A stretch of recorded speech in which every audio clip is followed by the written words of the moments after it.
It's a beautiful day for baseball on this Sunday, June 18th, Father's Day 2017, and why not? Let's play two. Brewster visiting Cotuit in both teams' third games of the 2017 Cape League season. Very pleasant, good Sunday afternoon to you. Again, we're coming to you live from Lowell Park, about 19 minutes away from first pitch.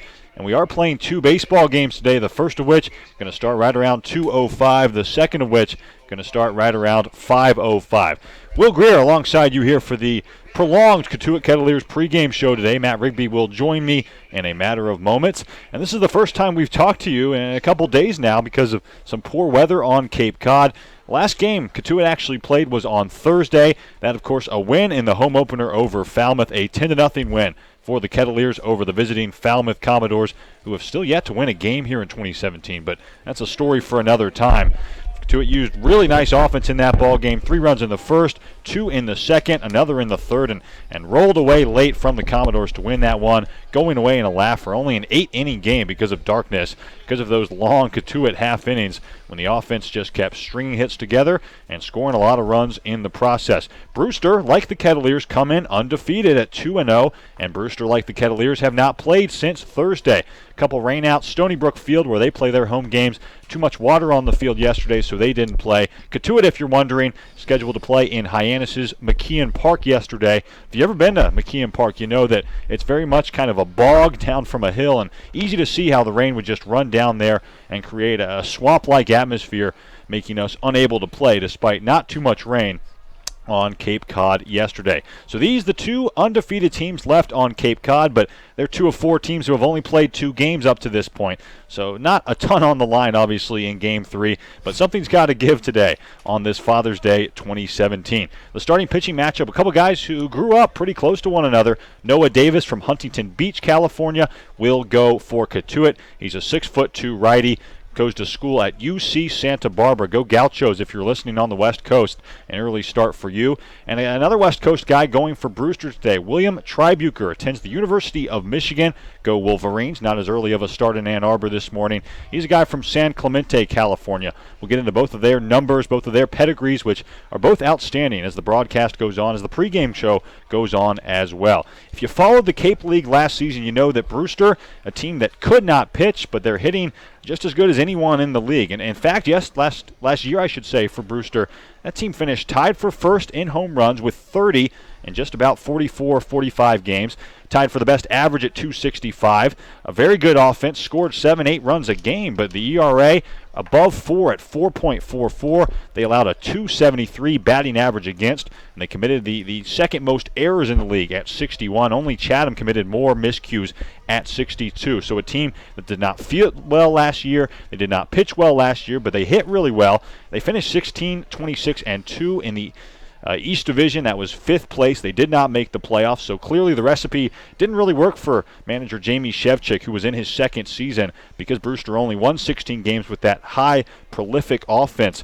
This season, apparently, Jamie Shevchik recruited more pitchers, because so far, Brewster with the number 1 ERA in the league. Again, just 2 games, small sample size, but the ERA at 0.50. They've allowed just 2 runs in 2 games. Just one of those runs was earned. 2 6-1 victories so far for the Whitecaps. The first on opening night at Eldridge Park against Orleans. The second on night 2 at McKeon Park against Hyannis. The worst average in the league coming in are the Brewster Whitecaps at 185. They have just 12 hits in 65 at-bats. They're 5 for 5 on the base paths, a very good base-stealing team like the Kettleers, who come in 8 for 10 on the base paths. So Brewster, I think, still trying to figure themselves out. Again, the pitching really good so far. The hitting not so good, which could not be more opposite from the Whitecaps last season. And it continues a theme that we've seen early on in this season, a theme that Matt and I have talked on the first 2 broadcasts about. The turnover in this league so high that you never know what you're going to get, and you really can't predict too much year to year. Again, last season, Cotuit started the year 1-12, already have more wins through 2 games than they had through 13 a season ago in 2016. We'll take our first break here on the pregame show. On the other side, my broadcast partner Matt Rigby will join the party. He'll have information on our starting lineups as well as more information on our starting pitching matchup. Davis v. Tribuker, West Coast guys going in Game 1 of a doubleheader. Again, happy Father's Day if you're a father out there, and come back for more Cotuit Kettleers pregame show here on the Cotuit Kettleers Video Network.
Matt Rigby back with you here on the Cotuit Kettleers pregame show from Lowell Park in Cotuit, Massachusetts. Let's play 2 on this Father's Day. It's a pretty decent day for baseball, better than the last 2 days we had on the Cape, which saw a pair of rainouts for the Kettleers and the Whitecaps. We should get both of them in today. A couple 7-inning doubleheaders. We'll start with Cotuit in their home whites and maroon pinstripes, and Brewster in their sea green tops and white pants with the sea green hats. And Will and I are theorizing that each team will probably switch jerseys in between games because that's just how the Cape League operates. We'll also have a blueberry pie eating contest in between games today. If you have a father here to sponsor you, you're in luck. Will and I do not, but we're still searching because we want to enter. Anyway, starting pitching matchup this afternoon. Promised it to you on the other side of the break. We'll hit on it just a little bit before he went to break, but both of these two starters tonight or this afternoon rather, for Brewster and Cotuit are pretty familiar with each other because they played each other in high school. Noah Davis went to Huntington Beach High School. It's in Huntington Beach, California, obviously. William Tribuker went to San Clemente High School in San Clemente, California. It's about a 40-minute drive up the Pacific Seaboard in Southern California. And in 2015, when they were both seniors, they met for a game. Didn't meet in 2016, did those two schools. But as fate would have it, they are meeting again here on Cape Cod on this 2017 Father's Day. William Tribuker just finished his sophomore season at the University of Michigan. Crafty lefty, stands 6'3", 200 pounds. Primary lefty out of the pen for the Wolverines the last 2 years. But he's not just a lefty specialist. He has strikeout stuff to both sides. The Wolverines see him as a starter down the road. He made 1 start for Michigan this year, and he made 7 starts in the NECBL last year. So clearly up here on the Cape this summer to get stretched out for the Whitecaps. The further point on the picture of him having strikeout numbers to both sides goes as this: 9.35 strikeouts per 9 innings pitched in 2 seasons for the Wolverines. So obviously better than a strikeout per inning. You'll take that both out of the pen and as a starter. The one bugaboo for William Tribuker has been the walks. 5.03 walks per 9 innings pitched in 2 seasons so far in Ann Arbor. On the other side, Noah Davis, a tall, highly touted righty for the UC Santa Barbara Gauchos, 6'2", 195 pounds. Classic drop and drive righty, has a pretty violent motion to the plate. He can rush it up there at about 93 miles an hour, mixes in a good curveball as well. He's been a starter for the Gauchos since day 1 on campus. Posted eerily identical numbers, really, in his sophomore season in Santa Barbara as those that he posted his freshman year. 82.2 innings pitched in 2017, 82.2 innings pitched in 2016. 7-4 records both years, only a 3-hit discrepancy, only a 2 strikeout discrepancy, only a 1 home run discrepancy, and the batting average against was only different by 4 points. Goes by Diesel, does Noah Davis. We'll get into that as the broadcast goes along. Made 1 start in the College World Series for UC Santa Barbara 2 years ago as a freshman, and pitched 6 innings of 1-run, 2-hit ball against Miami, so certainly used to the big stage. We'll take a break for the national anthem and come back with starting lineups on the Cotuit Kettleers pregame show on the Cotuit Kettleers Video Network.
Beautiful rendition of the national anthem sung rather than pre-recorded here at Lowell Park before game one of this afternoon's doubleheader. Sometimes you get some pre-recordings across the Cape, so it's always a nice touch to have ourselves serenaded by a beautiful voice as we were this afternoon in front of home plate.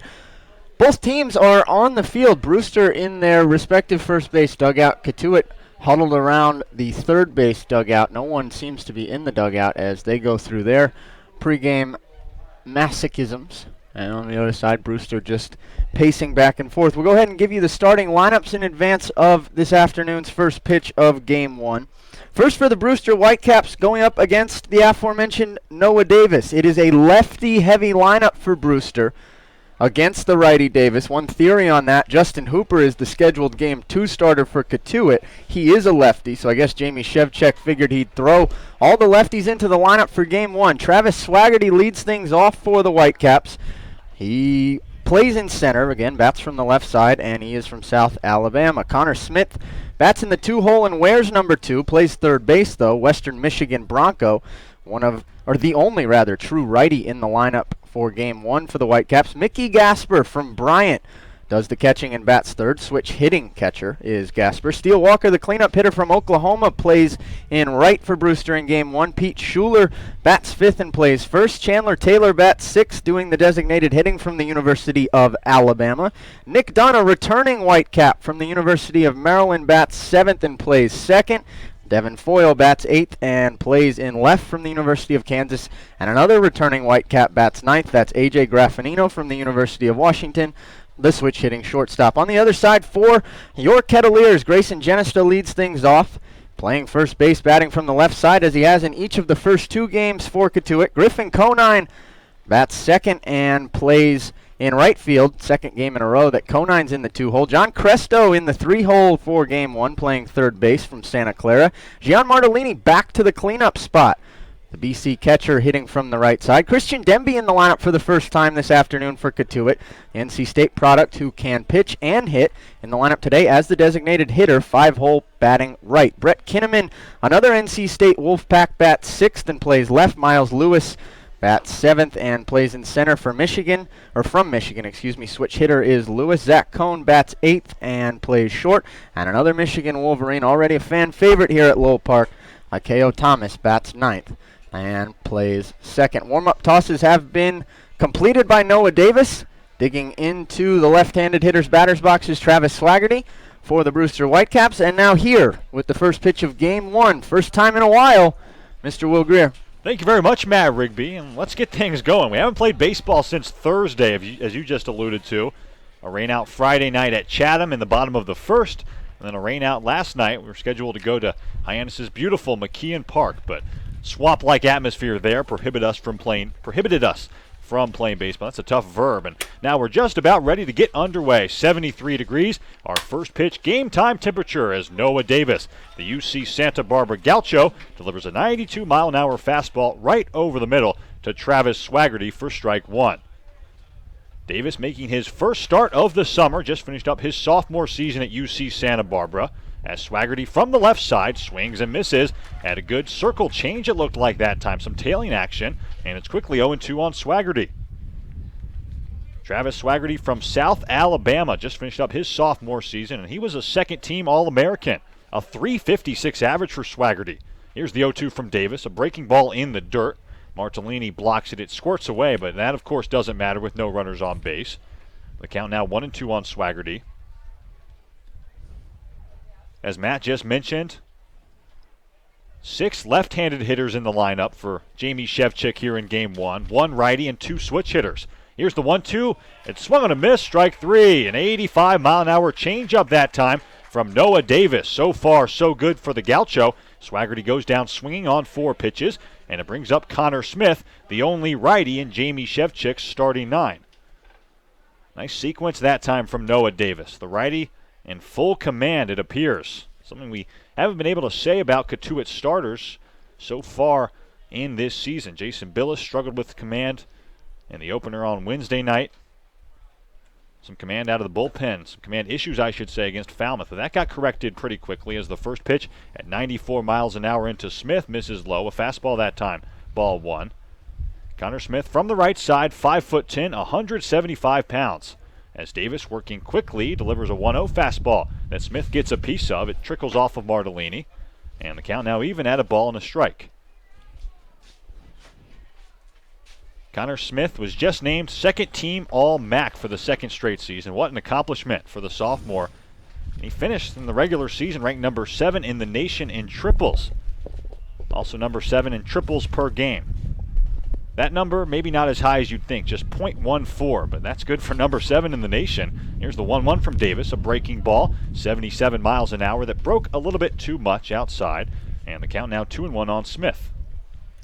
Small numbers like that on a leaderboard makes it a little cluttered at the top, I would assume. Hard for some separation.